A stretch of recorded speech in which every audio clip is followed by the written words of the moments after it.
আজ আমি বিসমার্কের ঔপনিবেশিক নীতি নিয়ে আলোচনা করব, তবে আলোচনাটা শুরু করি। সাগর পাড়ে জার্মান সম্প্রসারণের বিসমার্কীয় বিরোধিতা ছিল দীর্ঘকাল ধরে। তিনি বিশ্বাস করতেন যে গ্রেট ব্রিটেন ও ফ্রান্সের সাম্রাজ্যবাদী স্বার্থের প্রতি চ্যালেঞ্জ না জানিয়েও জার্মানি ইউরোপে যথেষ্ট ঝুঁকি নিয়েছে, কিন্তু উপনিবেশের জন্য জাতীয়তাবাদী দাবি পুরোপুরি অস্বীকার করা তার পক্ষে সম্ভব হয়নি। তাকে দুটি পথের একটিকে বেছে নিতে হয়েছিল: দক্ষিণ পূর্ব ইউরোপে জার্মান সম্প্রসারণ এবং অস্ট্রিয়া হাঙ্গেরির উচ্চাকাঙ্ক্ষার সঙ্গে অভিন্নতা, অথবা সাগর পাড়ে উপনিবেশ প্রতিষ্ঠা। এই দুই পথের মধ্যে যেটি কম প্ররোচনামূলক সেই পথ নিয়েছিলেন তিনি তার বিদেশ নীতির আনুষঙ্গিক ব্যবস্থা হিসেবে ঔপনিবেশিক নীতিকে বেছে নিয়েছিলেন। 1883 থেকে 1885 পর্যন্ত তিনি সক্রিয়ভাবে ফ্রান্সের সঙ্গে একটি সমঝোতায় পৌঁছতে চেয়েছিলেন এবং তার ধারণা হয়েছিল যে এই সমঝোতা সহজ হতে পারে যদি ফ্রান্সের ঔপনিবেশিক প্রতিদ্বন্দ্বী ব্রিটেনের সঙ্গে জার্মানির সংঘাত হয়। সুতরাং পূর্ব পরিকল্পিতভাবে এমন সব অঞ্চল তিনি উপনিবেশ স্থাপনের জন্য বেছে নিলেন যাদের অবস্থান ছিল ব্রিটেনের উপনিবেশের সীমান্তে।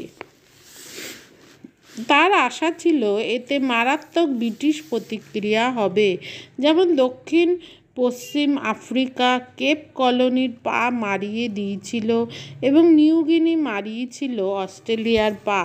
তার অন্য দুটি কলোনি ক্যামেরুন ও পূর্ব আফ্রিকা মধ্য আফ্রিকায় পরিকল্পিত ব্রিটিশ সাম্রাজ্যকে মাঝামাঝি কেটে দিয়েছিল, কিন্তু এতে জার্মান সম্পর্কে ফরাসি সন্দেহ গেল না।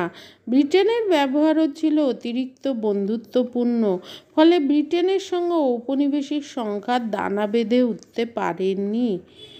1885-তে বিসমার্ক ব্রিটেনের সঙ্গে সংঘাতের নীতি ত্যাগ করেন, কারণ অস্ট্রিয়া হাঙ্গেরির জন্য তার ব্রিটিশ সমর্থন প্রয়োজন ছিল। জার্মানির অভ্যন্তরে উপনিবেশ প্রতিষ্ঠার জোরালো চাপ ছিল, নয়তো তিনি জার্মান উপনিবেশগুলিকে বিলিয়ে দিতে পারলে সুখী হতেন। জার্মান অর্থনৈতিক জীবনে জার্মান উপনিবেশের সাম্রাজ্য কখনোই একটি গুরুতর উপাদান হয়ে ওঠেনি। উপনিবেশ জার্মানিকে বিব্রত করেছে, শক্তির উৎস হয়ে ওঠেনি। ক্রমবর্ধমান জার্মান শক্তির উপলব্ধিজাত ভাবাবেগের নির্গম পথ হিসাবেই জার্মান উপনিবেশ সমূহের গুরুত্ব। বিসমার্ক জার্মান জাতীয়তাবাদী আবেগকে জাগ্রত করেই জার্মান সাম্রাজ্যের সৃষ্টি করেছিলেন, কিন্তু জার্মানির ঐক্য সাধনের পর জার্মান সম্প্রসারণশীলতা বন্ধ করার জন্য তিনি সচেষ্ট ছিলেন। তার সামাজিক ও রাজনৈতিক রক্ষণশীলতা কল্পনার সমগ্র ইউরোপের অধীশ্বর এক নতুন জার্মানিকে দেখে আতঙ্কিত হয়ে উঠত। তাই তিনি জার্মান জাতীয়তাবাদকে অন্য নির্দোষ খাতে প্রবাহিত করার চেষ্টা করেছিলেন। একটি দৃষ্টান্ত নেওয়া যেতে পারে। সৈন্যবাহিনীর ব্যয়ের জন্য রাইখস্ট্যাগের অনুমোদনের দিন ঘনিয়ে আসছিল।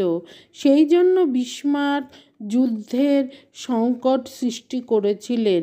তিনি পূর্ব পরিকল্পিতভাবে এই বিপদের আশঙ্কা জাগ্রত করেছিলেন যে ফ্রান্স প্রতিশোধের জন্য তৈরি হচ্ছে। বিসমার্কের এই কৌশল সফল হয়েছিল। রাইখস্ট্যাগ আর্মি বিল পাস না করায় রাইখস্ট্যাগে ভেঙে দেওয়ার পরিকল্পনা হয় এবং তিনি তা ভেঙে দেন। রাইখস্ট্যাগ নির্বাচনে বিসমার্কের স্লোগান ছিল পিতৃভূমির বিপদ। এই নির্বাচনে তার কৃষি ও শিল্পের সমর্থকদের কোয়ালিশন জয়ী হয়। বিসমার্কীয় কোয়ালিশন 1887 11ই মার্চ আর্মি বিল পাশ করে। এই হলো বিসমার্কের শেষ বিজয়।